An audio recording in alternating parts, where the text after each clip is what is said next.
Hey guys, Jay here and welcome back to another video. Today we'll be going through my settings on the X100V with the current self-isolation system in full effect due to the increasing cases of COVID-19. I, like many other people, have been off the streets. In my first video I did mention that I will be testing this camera over the next few weeks, but unfortunately it will have to wait a bit longer until things get better. Remember to stay safe, guys. I've taken some time to sit down and adjust my settings on the X100V during this time. For what this camera is, the X100V is not cheap, in part due to its beautiful industrial design and solid hardware, and also for its intuitive software. Part of the reason why the X100 series cameras have such a large following despite its price is due to the combined result of the software working seamlessly with the hardware to create a user experience that will, as Marie Kondo would put it, bring you joy each and every time you shoot with it. Now, if you are new to the Fujifilm cameras, this guide will get you set up and running with what I would consider to be a great foundation. These settings will generally work for any shooting situation, but it is specifically dialed in with street photography in mind. Now, out of the box, the default settings on the camera are good enough, but not perfect. Once you have set up the language and time of your camera and have paired it to your phone via Bluetooth, let's begin with the customization. So let's access the menu by hitting the menu button. We will scroll all the way down to the wrench icon and select Sound Setup.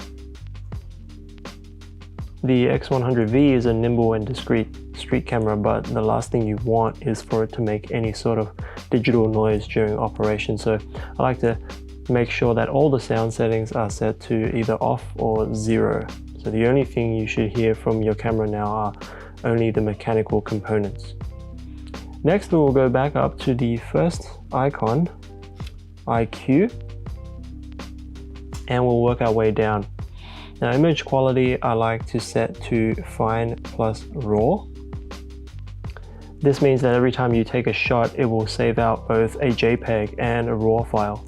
A RAW file retains a lot more information, which makes it a much more flexible file to work with for post-editing.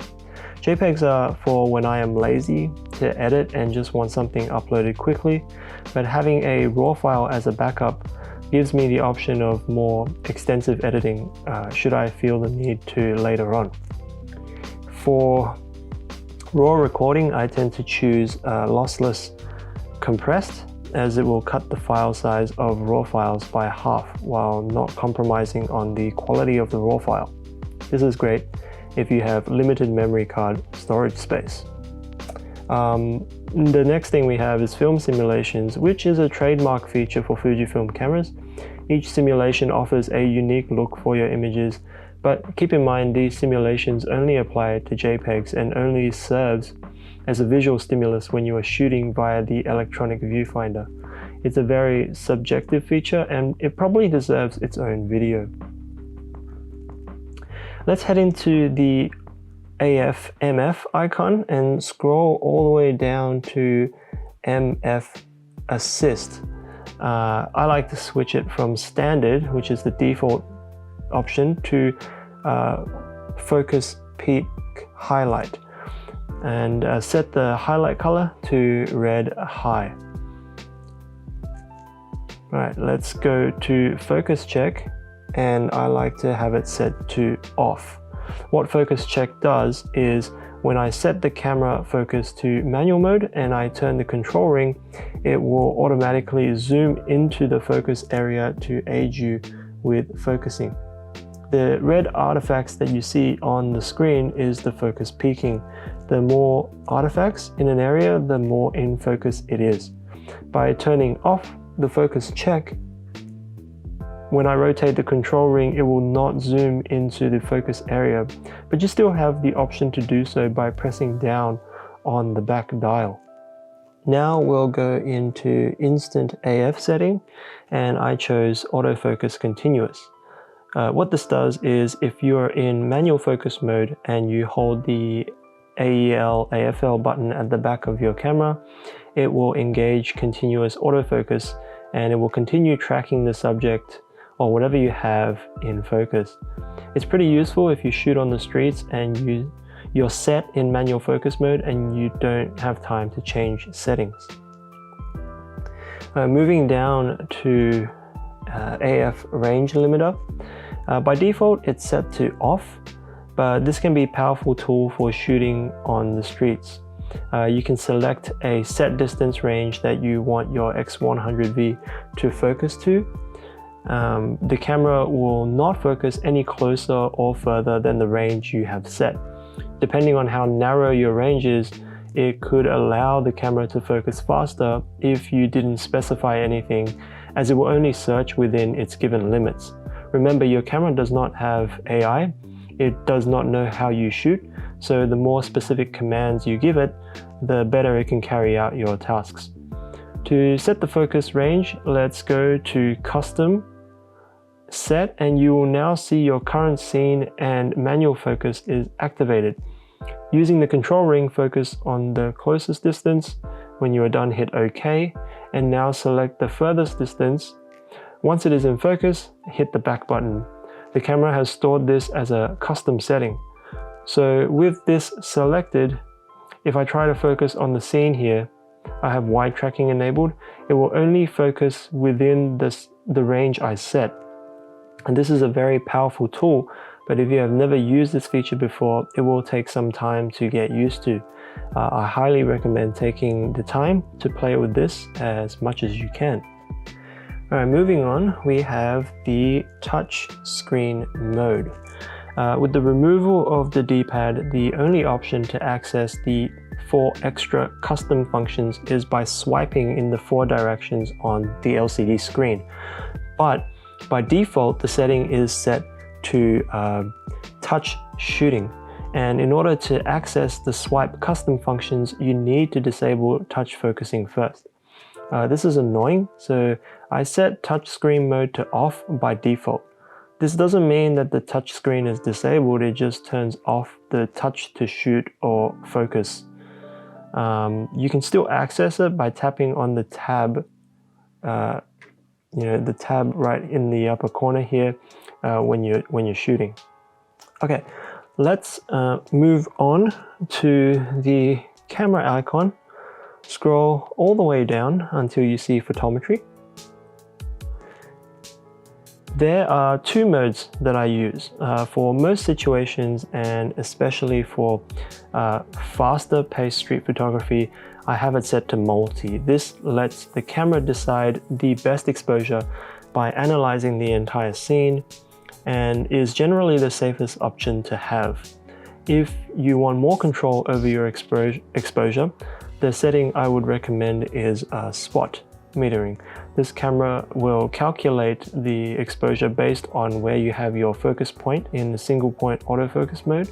It's not the fastest exposuring method, but it gives the photographer the most control.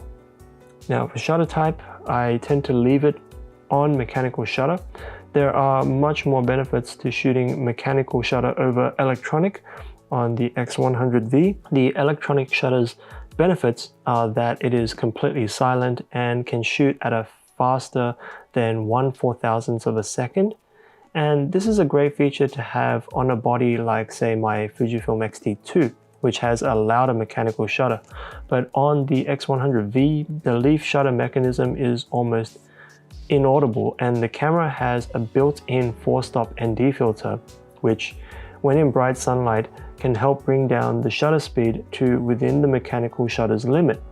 Furthermore, the X100V's leaf shutter can sync with flash up to speeds of 1/4000th of a second. So all in all, I recommend using the mechanical shutter.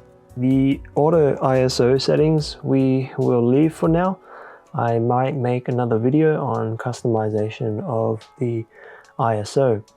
We'll also skip the flash icon and the movie icon because I don't really use them that much. You know, if you want more detail on those, I could definitely make another video on that as well. So let's move back to the wrench icon and go into button dial setting. Now first we will scroll all the way down to touchscreen settings. In touch function, we will set it to on. Now you can use the 4-way directional swipe to access the extra functions. With that set, let's go back to the function setting right here, and I will just move down the list and show you what I have set and why. For FN1, which is the small button between the exposure comp dial and the shutter button, I have set it to view mode. On the X100V, there is no dedicated view mode button, which allows you to cycle between turning off and on your electronic viewfinder and LCD. To extend the battery life of your camera, usually you would have, the viewfinder on only and the LCD off. But when you want to access the menu settings, you'd want to have the LCD on and the viewfinder off. Being able to toggle through the view modes is helpful in that regard, and this is the only button I can think of assigning this function to. Next is FN2, which is the button at the front of the camera on the OVF EVF switch dial. I set this to auto ISO setting, simply because it beats digging through the menus when you encounter changes in lighting situations, and for some reason I can't assign it to the Q menu. So the TFN 1, 2, 3, and 4 correspond to the directional swipe functions. The preview on the side will show you which function is which direction. For swiping up, I have it set to face detection on off. Face detection consumes battery power, so unless I need it for human subjects, I tend to have it off. Swipe left, I have AF mode, which will let me quickly switch between single point, zone, and wide tracking without going back into the menus. Focus range limiter is assigned to swipe right, so in situations when I need to be in that focus zone, I can get to it faster. Swiping down will toggle my performance boost. I like to have it on boost mode when I am shooting on autofocus continuous mode and the continuous high drive setting. It will ensure the camera performs optimally whilst performing such processor intensive tasks. For single shot mode, I just have the performance set to normal. Everything else in this menu I will not change. Finally, let's customize the Q button. That little button on the right side near the connection ports. The Q menu background, I like to change it to transparent. It's just a personal preference, so you can see your current viewfinder scene in the background. Now above that is the Edit Save Quick menu. You can select how many slots you want in the quick menu. I personally chose 8 slots as that's as much as I need. Depending on how you shoot, you may want more or less. For the majority of the 8 slots, I'm happy with what the default presets are. However, I don't need AF mode as I have that as a swipe function, so I changed it to photometry instead. And I changed the face detection to flash compensation instead. So that pretty much covers it for my settings. Of course, treat this like a general guide and play around until you find what works for you.